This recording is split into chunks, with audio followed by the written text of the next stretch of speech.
Grand Power Stribog in 10mm. All right, let's do this. What's up, everybody? Rada here, and it has been a minute since I have made a video. Well, okay, maybe a little bit longer than a minute.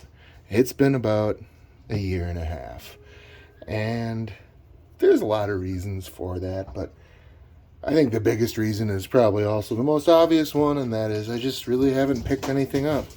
Yeah, I have two kittens in the house that are playing, so if you hear a bunch of rambunctiousness, that's what it is. Seems like every time I make a video about something, I have new kittens in the house, and well, that's certainly the case today. Anyway, so where was I? So yeah, real life got a little busy, and I just didn't have time or really anything else to sort of acquire anything, and that's really the main reason I've been so quiet lately and I haven't made a new video, and just sometimes life sort of takes over. And so now everything is back under control again, and life is good, and I've been scraping together all my bits of tin foil and pop cans, and I've been saving all my nickels and pennies, and I finally got me something nice and new and shiny. And I'll tell you something, this particular one scratches an itch that I have had for a long time.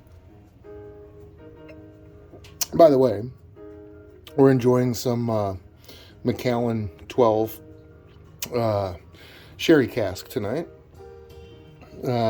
Special occasion and all. Well, at least it is to me. So, let's not waste any more time here. I think I've kind of rambled on long enough. Like I was saying, this one kind of does scratch a particular itch for me. Most notably because if you've watched my other videos on my channel, you'll know that I've really become a big fan of like the subgun platform, and everybody has kind of a different definition of what they think a subgun is, or a PCC, a pistol caliber carbine. Now, frankly, I don't really care what you call it. I know what it means to me, and a subgun to me is a civilian version of a originally designed submachine gun. So my CZ Scorpion, my MP5, and now my Stribog are all civilian versions of weapons that were initially designed as full automatic submachine guns. So now that we got that little soapbox out of the way, let's open this box. Now, obviously, I have already opened this, and I've already kind of looked around and played around, and I threw a muzzle brake that I bought on it. Yeah, so, and a word about the case real quick. The case is actually, fairly nice. They don't really have to give this one to you, like when I bought my Scorpion, it came in a cardboard box. So, but I mean, you're not buying the gun for the case, so, but it is nice that they give you a somewhat decent hard case. But I'll be honest with you, when you have the brace on there, it really doesn't close that well. As you can see, we have a pretty good sized gap, so yeah. So anyway, opening it up, let's see, we'll start with everybody's favorite. We'll go through all the little paperwork. So this is your user manual for the Stribog. It is imported by a company called Global Ordnance from Slovakia. Yeah, see, it even says that right there. Slovakia. Yeah, and anyway, it's made by the company that manufactures it is a Slovakian company, obviously, called Grand Power, and it is imported into the United States by the company called Global Ordnance. So, Global Ordnance doesn't actually make these things; they just import them. Yeah. It's really nice scotch. Anyways, so we got the user manual. I usually don't read these things unless I run into a problem. I find that most firearms are pretty, I'll be honest with you, or a user manual. This has really nice, this has very nice illustrations. So, I mean, yeah, I figured out how to switch the charging handle over without I mean, it's not exactly complicated, you know. I shouldn't be, I'm not trying to pat myself on the back or anything. Just saying, you know, I don't know. I thought it was all pretty straightforward, and, you know, like I say, it's all really nicely illustrated. Anyway, so yeah, so there's the user manual. It also came with this little tool part thing. I don't know. It's like got a, you can see with it up against the back of my, yeah, not exactly sure what this is for.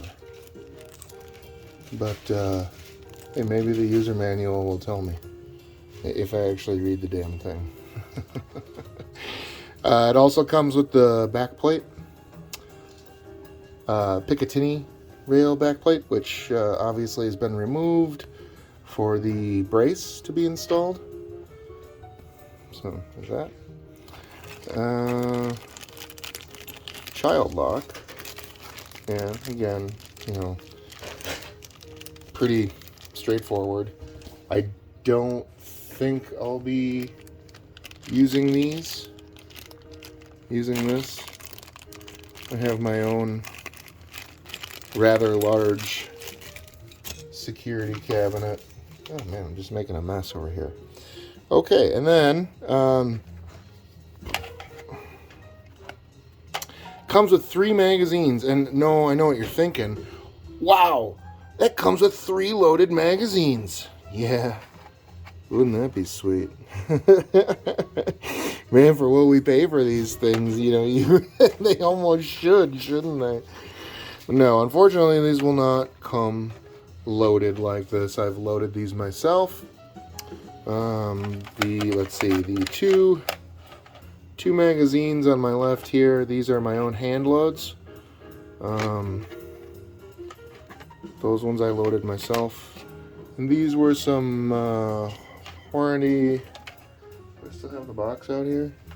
I do. I don't know. When I was at my FFL, I like to support them, so I usually buy other stuff besides just the transfer. So I bought this box of 10 millimeters. I don't know. I'd probably load ones that are just as good, to be honest with you. I have some XTP 10 mils, so. But like I say, I like to support the FFL that I go to, so, you know, $35 for the transfer, 10 of which goes to the feds. And then I buy, I don't know, today I bought 3 boxes of ammo, so I spent another $100. But anyways, I'm totally off topic here. So yeah, they give you 3 mags, which, you know, I don't know. I don't know why this isn't an industry standard. This is just the way it should be. I think anytime you buy a brand new gun, it should come with 3 magazines. You know, for the amount of money that you pay for these things, you would think that, you know, a decent amount of magazines would come with it. A lot of guys, like, if you go buy a brand new B&T, they give you 1 magazine. And the extras, you know, if you're getting like a 45 ACP or even a GHM, though they take the same mags, and they're $125 a pop for extras. They give you one. Grand Power gives you 3. I mean, they are polymer, plastic, but still, they give you 3. They give you 3 mags, which I wish more companies did. This should be the industry norm. So, scream about it. I don't know. You can never have too many magazines, so they should give you more than 1. I'm glad they do. Okay, and then we'll get to the pistol here. You know what? I'm gonna go ahead and let's get this case out of the way here. Maybe we can get a better look at the bog. I hear some people call it the slump for the Slovakian UMP. You could definitely tell that Grand Power was inspired by the UMP when they were making this or designing this thing, because it has many, many, many features that are very UMP-ish, you could say. From the general, what's the word I'm looking for? Profile of the weapon. I mean, the basic profile of it is almost exactly the same as UMP. Even the magazines, man, it's so much so that this will actually take UMP magazines. You can fit H&K UMP magazines in this Grand Power Stribog, and I can prove that to you because what you're looking at right here is a modified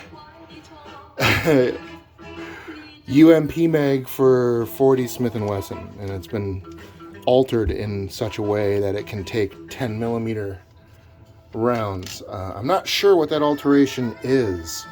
I've purchased 3 of these, one from H&K Parts and 2 from a website called Michael's Machines. You'll have to reach out to them though. It's a bit of an ancient website. It doesn't look like it's been updated to modern standards in some time. But anyway, that guy makes them, and these are not cheap. I mean, as anything with H&K, it's not cheap. And when you start getting into customized or modified things, well, I'm sure you know how that goes. This mag on HK Parts was $140. The 2 I bought from Mike were $125 each. So, yeah. So you might be saying to yourself, why the hell did you buy a $140 mag when they gave you 3 of them already? Are you stupid? Well, no. I'm not stupid. I just look like it. But no, I'm not stupid. Number one, I mean, there's a few reasons why I bought 1 and then 2 more of these things at insane prices. And the first reason being is they're 30 round mags. So there's that. These are 20s, and as far as I know, there are no 30s that are available yet, other than this. The other thing is, it's a UMP mag, man. I mean, look at that. You can't, I mean, I know. I know. Doesn't matter, right? Right? That's what everybody says. Doesn't matter. Who cares what it looks like? Wow. Yeah, people who say that have no taste in firearms, my friend. I'm not trying to say that this looks bad. I think that looks great. I think those mags look great, and from what I can tell, obviously I haven't fired this yet. I just got it today. It's probably going to go with me to the range here in the next couple of days if I can handle freezing my ass off. It is January in Wisconsin, after all. Anyway, like I say, these are fine. I have no problem with these mags. I mean, I think they're great, but come on. Can you even deny the awesomeness that is? I think the thing that I like is just the hard lines that are on these, where these are kind of softed and rounder. I don't know. Again, you be the judge. I know what I like, and I definitely like these UMP mags. If I can figure out a way to make them myself, I don't know. I probably wouldn't even use these anymore, although I haven't used them once. In any event, where was I? So, yeah, so you can tell that they were definitely inspired by the UMP. It takes UMP mags. And if that's not enough, not only were they, let's see where I put that. Yeah, I also got these. You can really tell that I'm going for the UMP look here. But, so I got these H&K pick rails. At least I think they're H&K. No, these are made in the USA. Well, I don't really care where they're made. They're made for the UMP, so you can kind of see that where my inspiration is coming from. Is I want this thing to look as much like a UMP as I can. You can even get a lower, a Stribog lower that is more. It looks more like the UMP. Okay, so some of you might be wondering, what the hell is a UMP? Why does this guy keep talking about a UMP? What's up with the ump? I'm guessing that there probably aren't very many of you who don't know what a UMP are that watch my videos, but just in case you are one of the people that doesn't know, go ahead and open up Google right now, and yeah, no, I'm serious, right now. Stop what you're doing. You can pause the video if you have to. Go ahead, open up your browser, open up a new tab, and then search for H and K, or just HK, UMP45. And that is what we are talking about. Now, you can get a UMP. You can get one built for you, but be prepared to open up your wallet. This kind of makes it affordable, sort of, for everybody. It's not a UMP. It's not made by H&K, but it definitely it has the essence, we'll say, of its German cousin. However, unlike the UMP, this has a completely different, well, it's actually kind of interesting, and maybe I'm getting a little ahead of myself.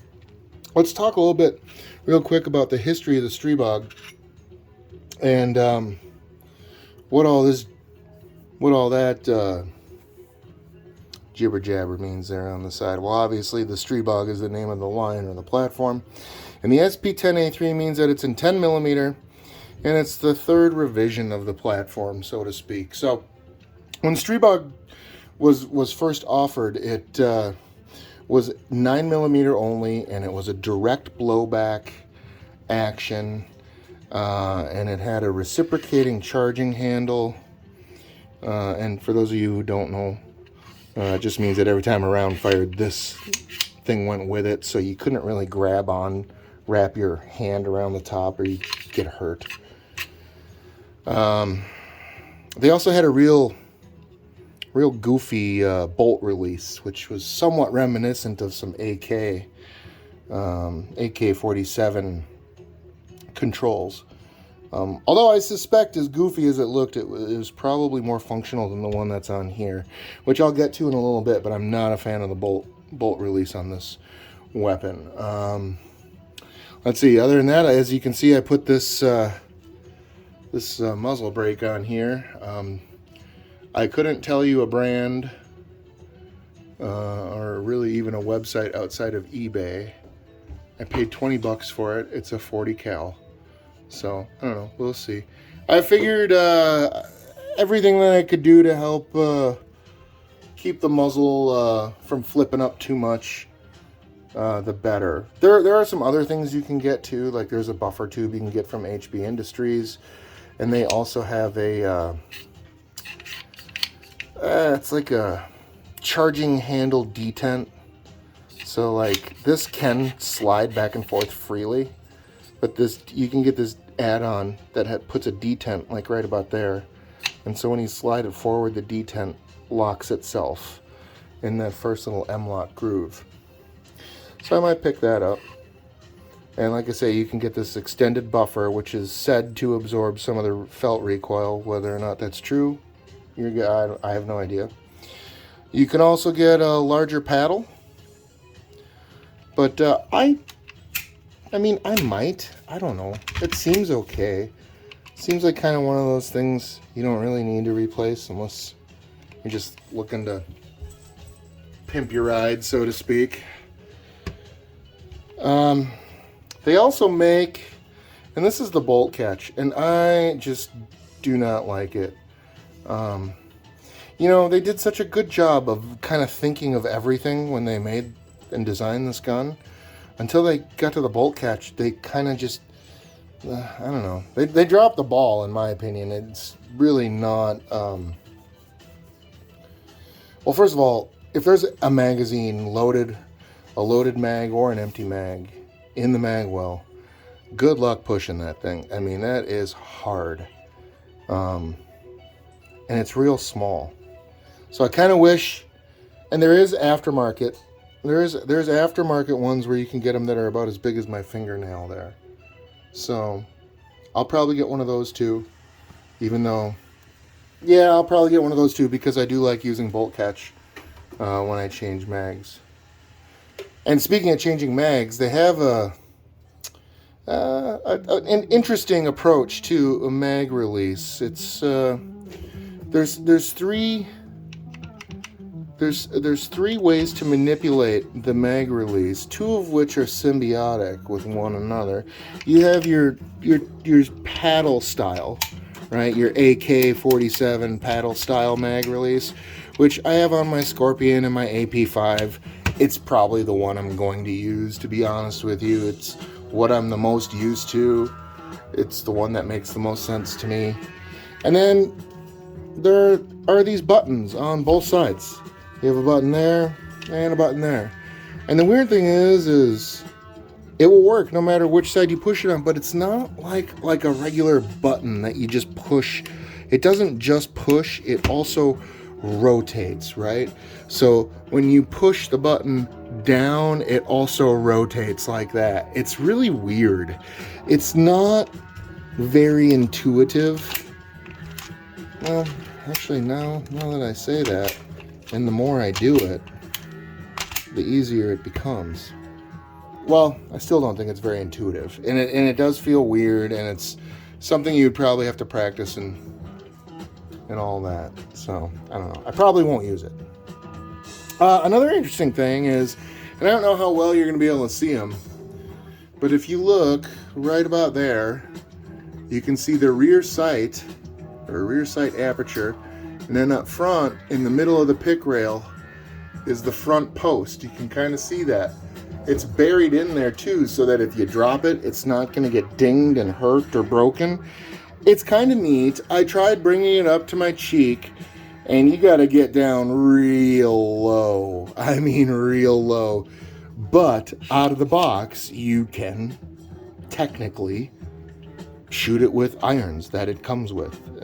They're just not practical, but in a pinch, I absolutely believe that they would function just fine.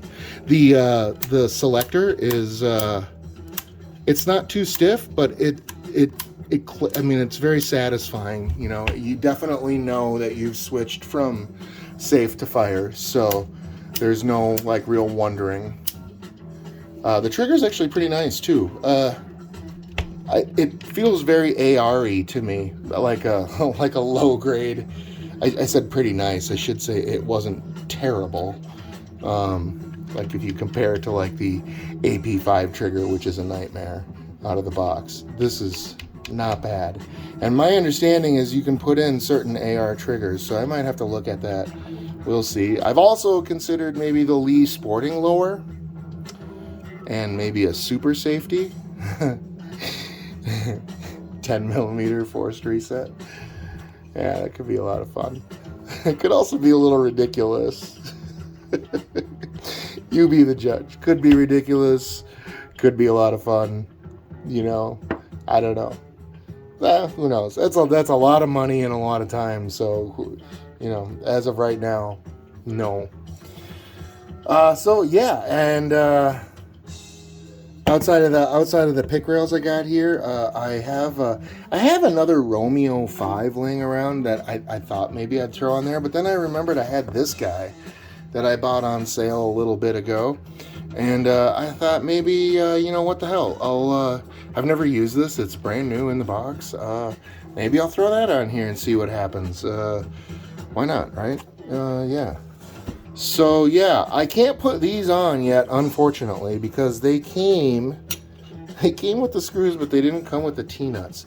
So I had to order some T-nuts online because I don't even know where the hell else I would get those.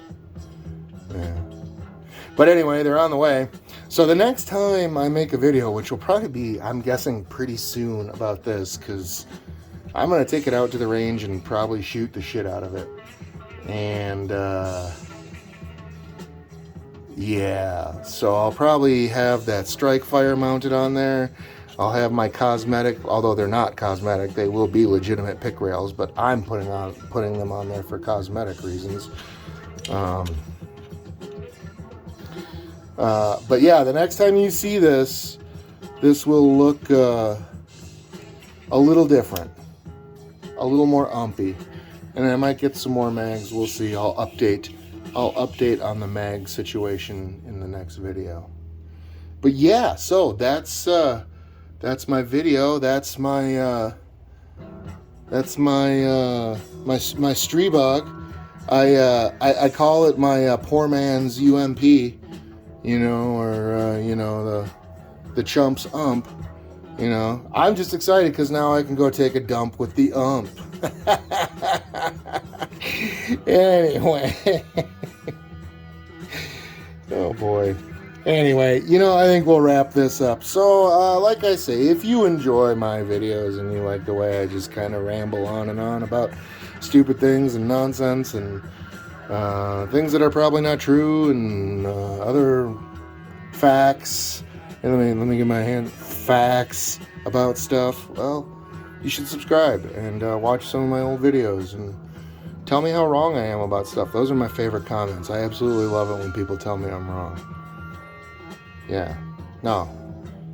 I'm serious. Anyway.